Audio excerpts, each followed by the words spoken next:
et bienvenue à cette édition de Santé, Sciences et Développement, le magazine scientifique de SciDev.net, en partenariat avec votre radio.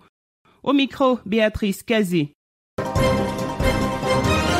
Au sommaire de cette édition, la Guinée, déjà confrontée à Ebola et à la pandémie de Covid-19, fait maintenant face à une résurgence de la fièvre Lassa, un an après la fin de la dernière épidémie.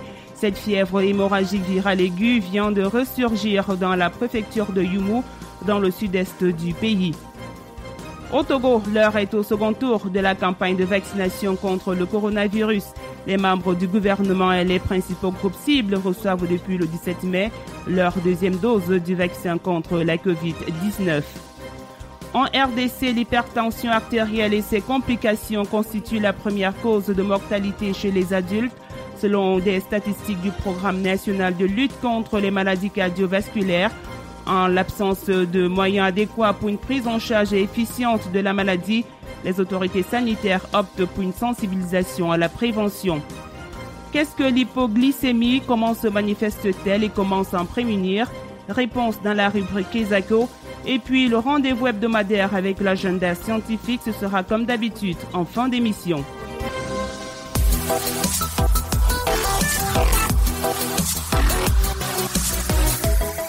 Déjà confrontée à la maladie à virus Ebola et à la pandémie de Covid-19, la Guinée fait à présent face à une résurgence de l'épidémie de la fièvre Lassa.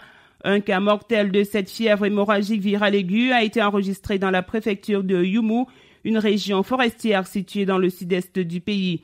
Cette maladie ressurgit un an après la fin de la précédente épidémie. Le point avec notre correspondant à Conakry, Samuel Demba Djualamou.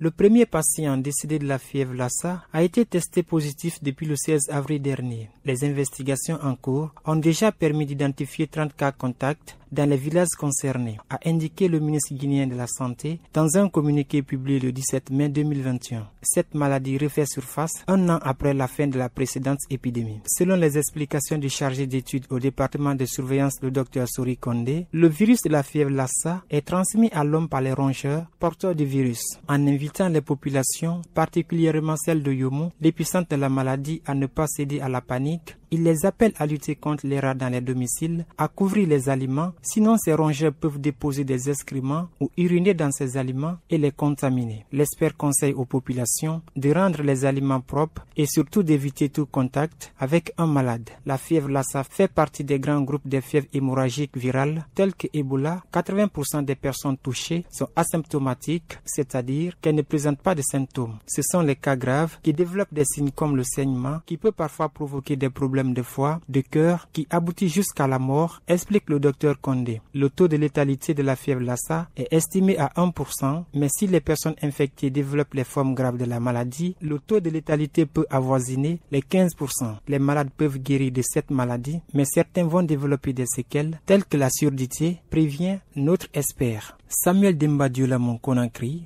pour Santé, Sciences et Développement.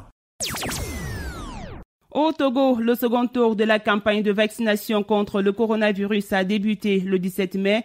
Une campagne lancée par les autorités sanitaires en présence des membres du gouvernement qui ont eux-mêmes reçu leur deuxième dose du vaccin AstraZeneca.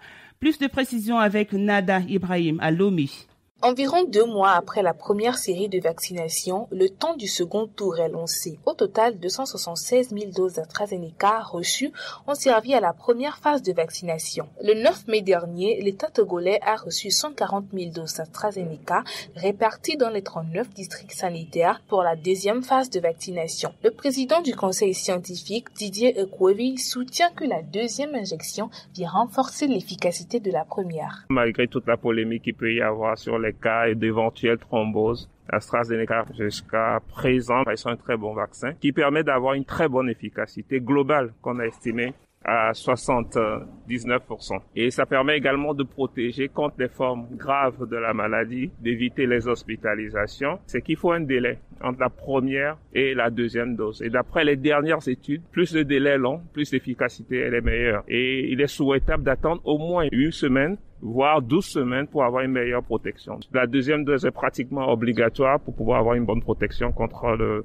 coronavirus. Tout comme la première phase de vaccination, après les membres du gouvernement, c'est le personnel de santé qui suivra. Rappelle José Apetiaï, la directrice de la santé du Grand Lomé. Nous allons commencer la vaccination par le personnel de santé et les agents de santé.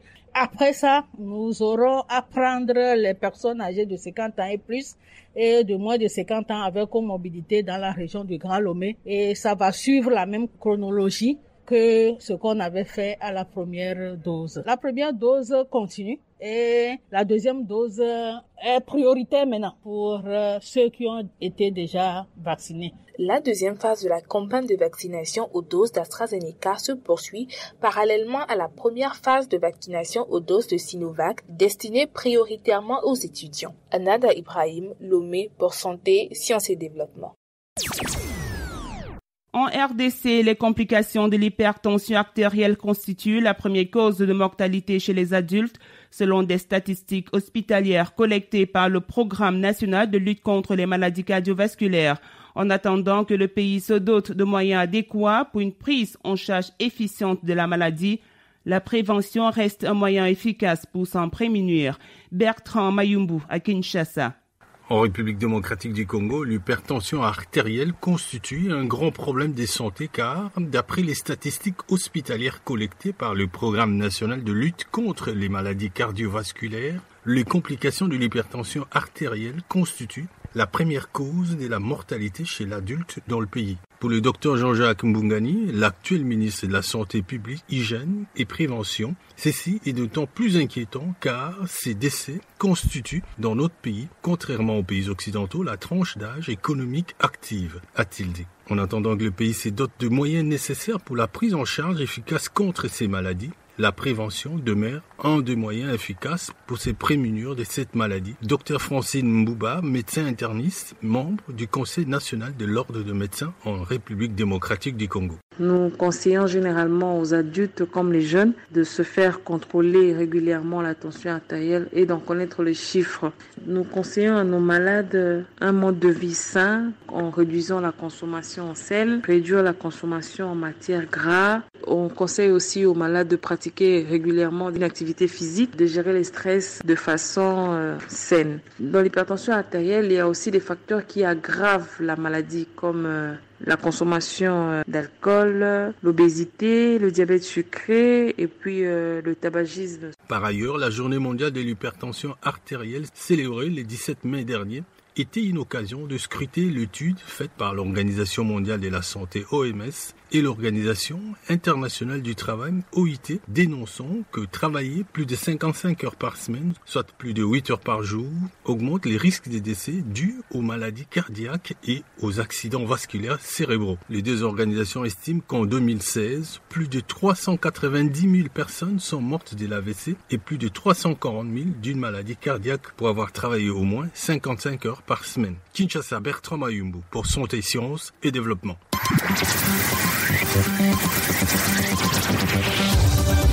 Kesako, qu'est-ce que c'est?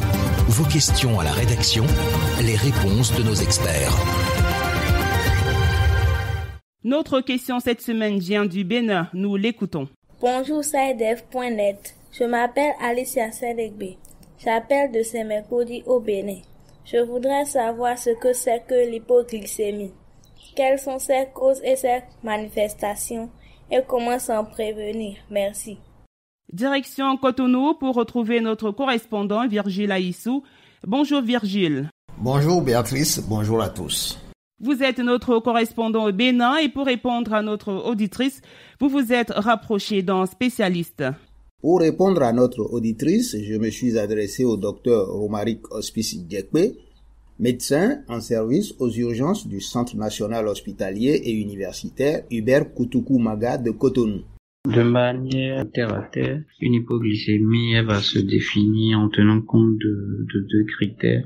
Le premier, c'est qu'on a des signes de neuroglucopénie, c'est-à-dire que le taux de glycémie, la glycémie dans le sang, elle est basse, en deçà de la valeur normale, de la limite inférieure. Et associé aussi de neuroglucopénie, on a une glycémie qui est inférieure à 0,5 chez le sujet normal, je vais dire. et inférieur à 0,6 chez le sujet diabétique. Entendons ici pas sujet normal, sujet non diabétique. Alors, concernant les signes de neuroglucopénie, il va s'agir essentiellement d'une sensation de faim brutale, d'une asthénie intense, d'une hyperactivité, des notions de sueur, une confusion, un état de confusion, et ça peut évoluer même jusque vers un coma. On parlera alors de coma hypoglycémique dont la profondeur varie en fonction des chiffres. Concernant les causes, il va falloir distinguer les sujets diabétiques des sujets non diabétiques. Chez le sujet diabétique traité par insuline, on pourra parler d'un long délai entre l'injection d'insuline et l'injection d'aliments, enfin la consommation d'aliments, notamment le glucide, les aliments riches en glucides notamment. On pourra également parler d'un surdosage d'insuline. Concernant le sujet non diabétique, il peut s'agir de la consommation d'alcool, la consommation excessive d'alcool. On a des causes médicamenteuses, entre autres l'insuline et la quinine aussi, la consommation de quinine. C'est pour ça on nous conseille d'associer la prise de comprimés de quinine à l'injection de sucre ou d'aliments riches en glucides. Alors on a les causes toxiques aussi, il y a le raticide qui est très glucophagique. Dans les cas d'insuffisance hépatique sévère, on a une hypoglycémie. Dans les déficits des hormones de contre-régulation de la glycémie, par exemple, dans le cas des insuffisances surrénaliennes.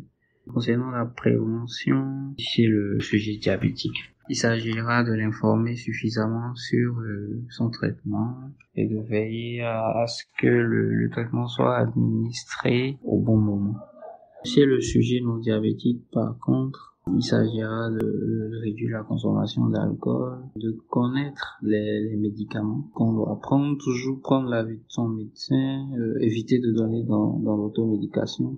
Concernant les causes tumorales, il va falloir procéder à un dépistage précoce en vue d'une prise en charge. Il faut quand même ajouter que c'est une pathologie c'est assez grave, ça peut évoluer vers le décès du patient si il n'y a pas une prise en charge adéquate qui est mise en place assez rapidement. Voilà Béatrice, c'était donc les explications du docteur Romaric Hospice Djekpe, médecin en service aux urgences du Centre national hospitalier et universitaire Hubert Koutoukou Maga de Cotonou. Merci Virgile, je rappelle que vous étiez en ligne de Cotonou au Bénin. Si vous aussi vous souhaitez nous adresser une question, une seule chose à faire, appelez, écrivez ou faites un message vocal au numéro WhatsApp suivant, plus 221 77 846 54 34. Je répète, le plus 221 77 846 54 34. Veuillez aussi noter que vous pouvez tout simplement choisir de nous envoyer un email pour poser votre question. L'adresse email, c'est celle-ci, podcast@saidef.net. Podcast écrit PODCAST et SciDev s'écrit SCIDEV. Je répète, podcast@saidef.net. Vos questions et commentaires sont attendus à ces différentes adresses à tout moment de la journée. L'agenda. C'est l'heure de consulter l'agenda scientifique de la semaine avec Bilal Taïrou. Bonjour Bilal. Bonjour Béatrice, bonjour chers auditeurs. Alors, quels sont les événements scientifiques retenus à l'agenda cette semaine? Nous l'avions annoncé dans un précédent numéro. Nous revenons dessus ici pour fournir plus de détails. Il s'agit de la journée mondiale sans tabac, célébrée le 31 mai 2021. Elle sera célébrée sous le thème « S'engager à arrêter », apprend-on de l'Organisation mondiale de la santé, l'OMS. Et ce thème est en réalité une campagne d'1 an en prélude à cette journée qui, soulignons-le, porte un tantinet l'empreinte de la Covid-19. Le jour sera alors marqué par quelques initiatives éparses au niveau des nations et surtout une forte sensibilisation en ligne et sur les réseaux sociaux. Plus de détails sur le site de l'OMS. À part cela, marquons à l'agenda qu'à Niamey au Niger, Eurasia Web organise du 2 au 4 juin 2021 une conférence internationale sur la science des tissus et la médecine régénérative. Elle se tiendra en présentiel et en virtuel et rassemblera les experts de tous les horizons en génie tissulaire notamment. Rendez-vous sur le site des organisateurs, le www.eurasiaweb.com. Voilà, ce sera tout pour cette semaine, Béatrice. Merci Bilal. Mesdames et messieurs, nous arrivons ainsi au terme de cette édition de Santé, Sciences et Développement. Je vous remercie de l'avoir suivi. Au revoir. Cette émission est disponible en podcast sur le site scidev.net/fr. Cette émission a été réalisée sur financement du CRDI, le Centre de recherche pour le développement international, un organisme public canadien. Le CRDI investit dans le savoir, l'innovation et les solutions afin d'améliorer les conditions de vie dans les pays en développement.